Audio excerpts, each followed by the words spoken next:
Good morning, good afternoon, good evening, depending on when you're watching this video. You're tuning in to PR's TT, PR's Thoughts and Theories. I was planning on making this video over the weekend, but I just couldn't.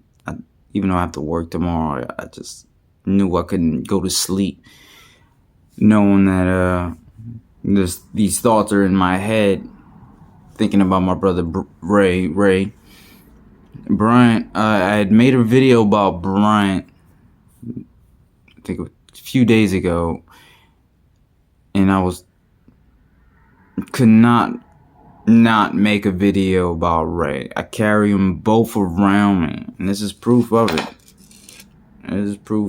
They're both in the picture, and I keep them icy.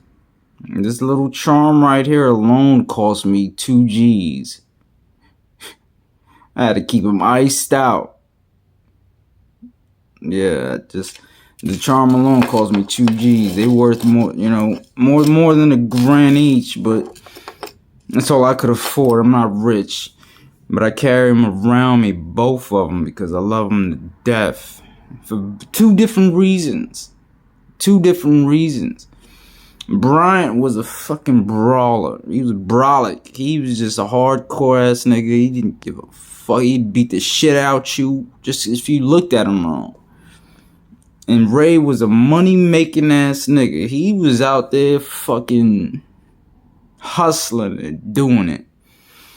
And I love them both for both different reasons.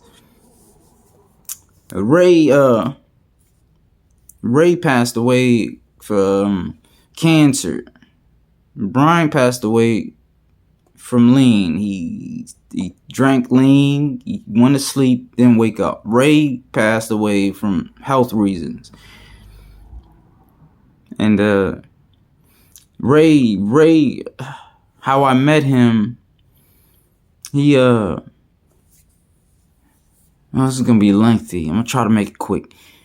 Ray, when I first met him, I was just starting high school. And I think he was in middle school still. Was about to jump into high school. He was bald-headed. Nobody wanted to fuck with him. And people kept fuck with him. And I'll talk with him and I'm hanging out with him. And I'm just like, why the fuck niggas don't want to fuck with him? And it's like, oh, he's got cancer. He's going to die soon. And I'm like, God damn, why would you want to fuck with somebody who's about to die soon? You want to fucking make them live their life to the fullest. So I hung out with him. And we was young. I must have been like 15. He must have been like 13. I don't know the age gap. I can't remember the age gap. I got a bad memory. But he invited me to one of his the fuck is that shit called when cancer patients get invited? They get accepted to. What the fuck is that shit called when you're about to die and you get your last wish? And I think we seen a wrestler. I don't know what it was, but he had told me that while he was at the hospital the whole time, he would watch The Highlander, which I thought was ironic as fuck because The Highlanders is about a story about a dude who lives forever. And he was a young cat who's on the verge of dying. And I was just like, man, his parents, I love him to death. Helen, if you watch this video, I love you to death. I miss you. But when I fucking first hung out with him, the beginning of our years, we clicked. I was just like, I like you, bro. You no homo. I like you. You a fucking real dude. And we fucking had so many good times. We had just great times together. And there was this time where he was going to the beach. We live in the center of Florida, and going to the beach is it's a trip, 2-hour trip, and I was just like, man, I'm not going out there. And he got locked up because of drugs and shit. Oh, I'm fucking fast forward. He beat fucking cancer. He beat it. The nigga was healthy. Motherfucker was healthy. He was doing shit. He was doing construction work. He was making money. And we started fucking with shit. And when I say fucking with shit, I mean like slanging it. And he was going to Florida to go party. And I was just like, nah, man, I'm good. And he's just like, oh, nigga, you pussy. I was just like, nah, man, that's too much of a trip. But he went and got fucking locked up. And I tried to tell him, I was like, yo, man, when you go out there, you on a road trip, 2-hour road trip, don't get pulled over with that shit on you. And it was just ecstasy. It was just probably coke. I was like, throw that shit in the trunk. Throw that shit in the fucking gas tank. Cat. But he got locked up because the nigga snitched. And he hit me up like, yeah, man. I mean, when he got out, he was like, yeah, man, you was right. You fucking made the right decision not coming with us because we was rolling with somebody who was snitching.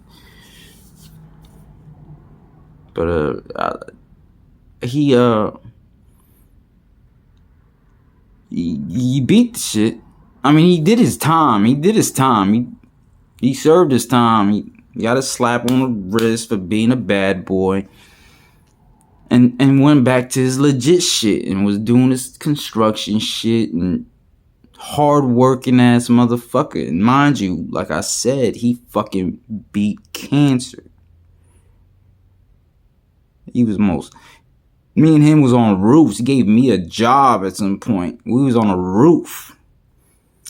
And I would think back about like, man, you fucking was a bald-headed motherfucker with cancer. Now we on a roof and you out working me. But the shit that kills me, and this is why I might get emotional. The shit that kills me is just like, I'm moving back to, not moving back. I'm just moving to Louisiana and leaving Florida, and everybody that I care about lives in Florida. He kept in touch. And then he got sick. And he had messaged me. And I didn't message him back. I was being an avoidance, I guess. Just somebody who tried to avoid people. He messaged me, tried to keep in touch, like, yo, PR, what the fuck? And then Jesse hit me. No, I don't even think she hit me. I think she just posted. She had posted something. And I guess I called her. And I was like, yo, is this a fucking sick joke? And she was like, why the fuck do you think I'm joking about something like this?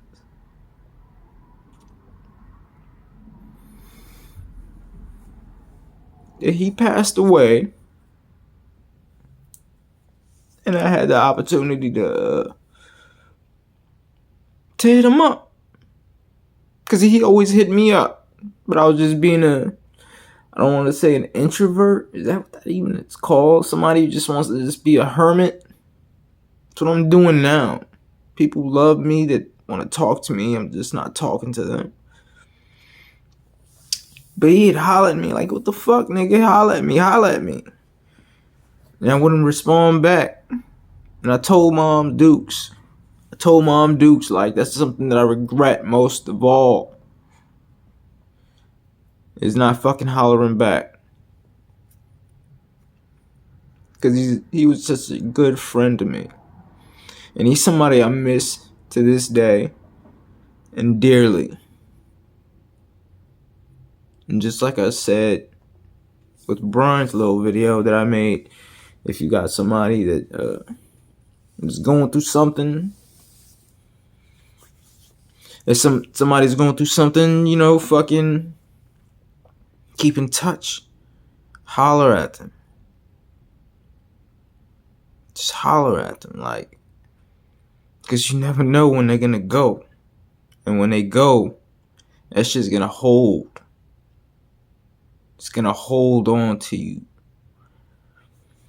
Brian and Ray's birthday are really, really close. So I celebrate their birthday on the 4th of July. Brian, I think, was born on July 5th. Yeah, July 5th, because he's born on my brother's birthday, my little baby brother's birthday.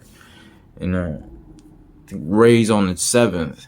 And they're so close. And they both love that month. So every time I'm seeing fireworks fire off, I'm always thinking about them.